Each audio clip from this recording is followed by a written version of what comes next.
The rise of the Ottomans. The Ottomans were strong military leaders and, like many others, rose to power due to their religious tolerance and strong military conquests. Mr. Colombo! Mr. Colombo! You asked me from yesterday? But I don't know anything about the Ottoman Empire. We only know about these Ottomans. No, me from the past, not those Ottomans, the Ottoman Empire. So the history of the Ottoman Empire begins with a group of Anatolian Turks, also known as the Ghazis, who raided territories of non-Islamic peoples around the edges of the Byzantine Empire. They militarized society with an emir, a military leader, and strictly followed Islam's code of conduct. One man, Osman, was a powerful Ghazi that built a Muslim state in Anatolia between 1300 and 1326. His followers became known as the Ottomans. Osman was later succeeded by his son, Orkan I, who declared himself Sultan. The Ottomans used gunpowder and carried muskets and cannons that allowed them to topple the heavy walls protecting cities. In 1361, they captured the second most important Byzantine city, Adrianople. They ruled the people they conquered kindly, using local officials and improving the lives of peasants. Under Ottoman rule, Muslims were required to serve in the army but not forced to pay taxes. Non-Muslims were not forced to serve in the army but were required to pay taxes. Conquered peoples were free from religious persecution, and artisans from other religions were allowed to create pottery and art. The Ottoman tolerance also allowed Jews to freely practice and live without violent discrimination, a sharp contrast from their treatment in Christian territories, which led to a substantial Jewish population. Despite the empire's religious tolerance, there was some Muslim-on-Muslim conflict that took place within the empire due to the fact that the Ottomans were Sunni and had conflicts with their Shia neighbors. One word from Timur the Lame. Mr. Colombo! Timur the Lame? You asked me from the past, but despite the name, he wasn't actually that lame. Timur briefly challenged Ottoman expansion and burned Baghdad to the ground. He defeated the Ottomans in the Battle of Ankara in 1402 and halted their empire building.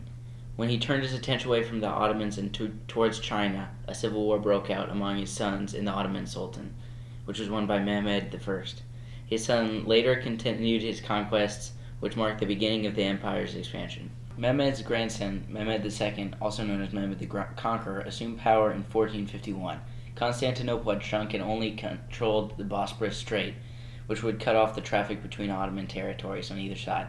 Mehmed II recognized this threat and decided to launch a campaign to take down the city in 1453. The gunpowder technology they had developed allowed them to get past Constantinople's seemingly impenetrable walls.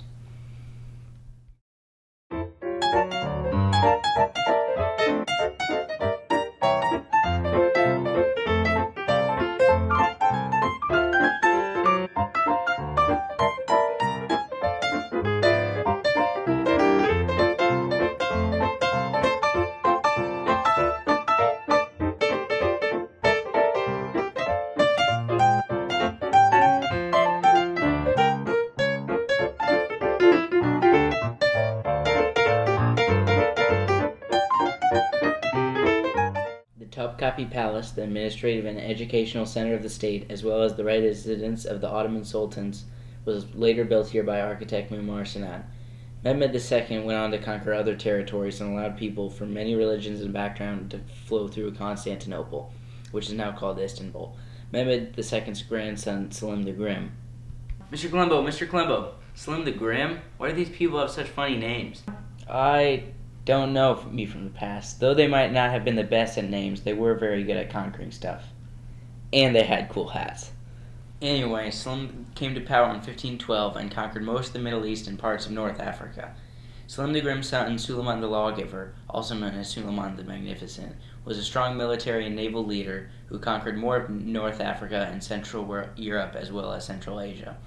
He led during what is considered the Golden Age because of the Ottoman Empire. His followers gave him the name Suleiman the Lawgiver because he created a code of laws that created order and justice in the empire.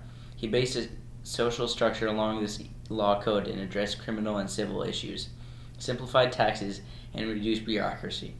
He also created the Devshirm system, where the Sultan's army drafted educated and trained boys who converted to Islam from conquered Christian territories. The Janissaries were also an elite force of 30,000 soldiers who were loyal only to the Sultan. Because of Suleiman's support of the arts, the Ottoman Empire experienced a type of renaissance during the Golden Age where architecture, painting, pottery, and scholarship thrived. Great mosques that still stand today were built during this time, such as the Selimi Mosque in Edirne and the Suleiman Mosque in Constantinople. The magnificence of these mosques were meant to represent the grandeur and majesty of God.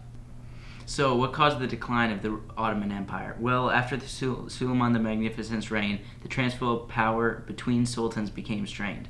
Sons of sultans were often cut off from education, producing a long line of weak sultans who lacked administrative and military knowledge and power, leading to the slow decline of the Ottoman Empire.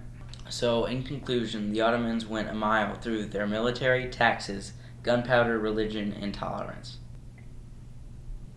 I'm Sam Colombo, and this has been Crash Course World History. Thanks for watching.